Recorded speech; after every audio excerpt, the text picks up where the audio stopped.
आणि मी झालो रेडी द्वारका मंदिर जायला विरारला.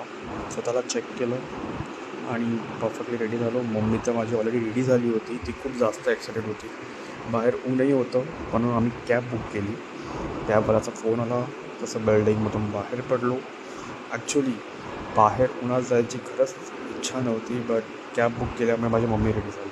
फायनली कॅब आली, कॅबमध्ये बसलो. कॅबवाल्याला OTP दिला आणि आमची फायनली राईड चालू झाली. वसई ते मंदिर हे 40 ते 45 मिनिटाचं डिस्टन्स होतं. माझ्या इथून मी डायरेक्ट कॅबच बुक केली होती आणि मला 210 रुपये कॅबचे लागले. तसं माणसाला जायचं असेल तर तुम्ही विरारला उतरून स्टेशनवरून तुम्हाला ऑटोही मिळतात, ते डायरेक्ट मंदिरापर्यंत सोडतात. आम्ही शिरगावपर्यंत ऑलमोस्ट पोचलो होतो मंदिराच्या दिशेने आणि लिटरली गावामध्ये आल्यासारखी फिलिंग होती. हिरवगार डोंगर वगैरे आणि खूपच छान वाटत होतं. फायनली मंदिराचा गेट आम्हाला दिसला होता आणि या मंदिराचा जीर्णोद्धार 26 नोव्हेंबर 2025 रोजी झाला आणि खूप क्राऊड असते मंदिरामध्ये. वीकडेजला पण खूप क्राऊड असते, सॅटर्डे संडेला तर खूप जास्तच क्राऊड असते. त्यामुळे तसं प्लॅन करते मी. तुमसे बड़ा कहा कौन कन्हैया, श्री कृष्ण गोविंद हरे मुरारे, हे नाथ नारायण वासुदेवा, श्री कृष्ण गोविंद हरे मुरारे, हे नाथ नारायण वासुदेवा, देव के नंदन तुमको वंदन, रखते सबकी लाज, सबके स्वामी अंतर्यामी, पूर्ण कीजिए काज।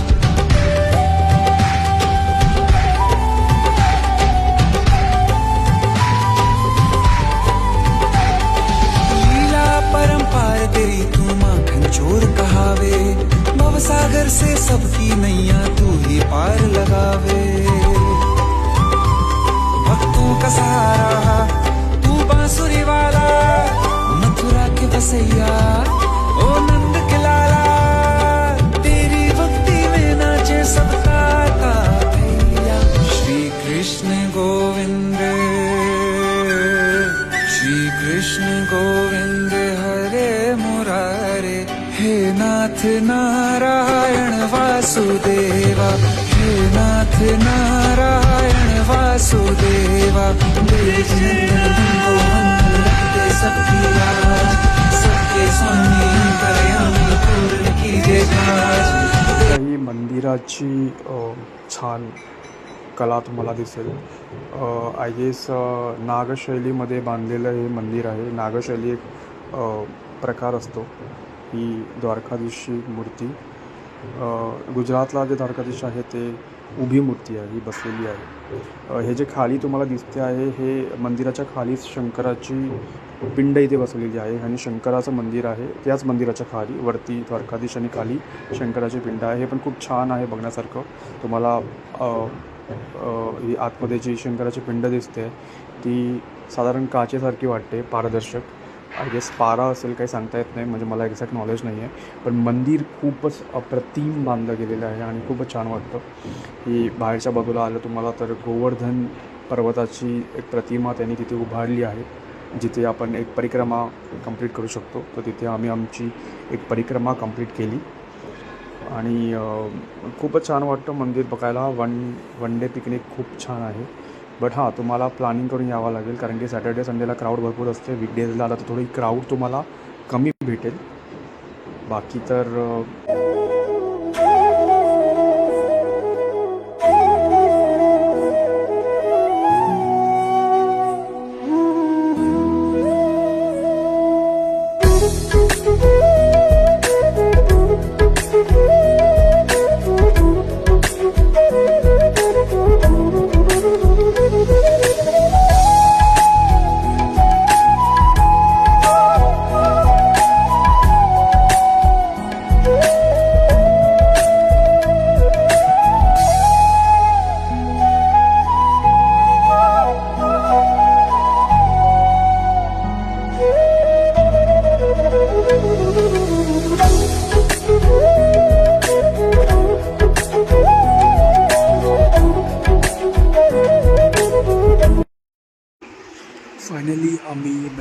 लिफ्टमध्ये पोचलो आणि लिफ्टमध्ये मी स्वतःला परत एकदा चेक करताना, कारण की बाहेर खूप ऊन होतं आणि टॅनिंग विचारू नका.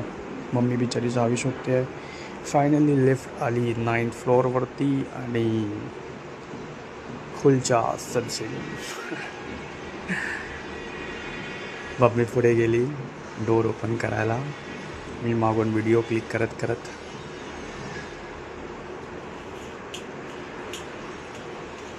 आणि डोअरमधून एंटर केल्यावरती आमची मनू आडवी झालेली होती.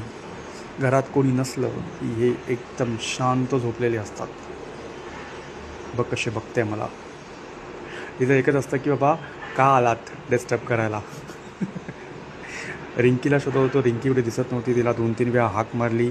फायनली मला किचनमधून आवाज आला उतरण्याचा. ती वरती टॉपला झोपलेली असते लॉफ्टमध्ये आणि ही हिरोईन आली. आता येऊन मला ते पूर्ण स्कॅन करेल.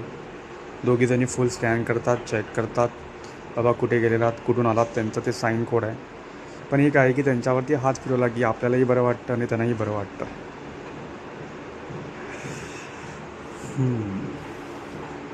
त्यांना पण बरं वाटतं की चल बाबा फायनली लोक घरात आलीत. मी पण भयंकर थकलो होतो. आलो, बसलो शांतपैकी आणि आता जराही मूड नव्हता काही शूट करायचा किंवा काही करायचा. आता फक्त जेवून मी शांत झोपणार आहे बस. त्याच्या व्यतिरिक्त दुसरं काही नाही. त्यामुळे इथेच ब्लॉग स्टॉप करतो. टाटा.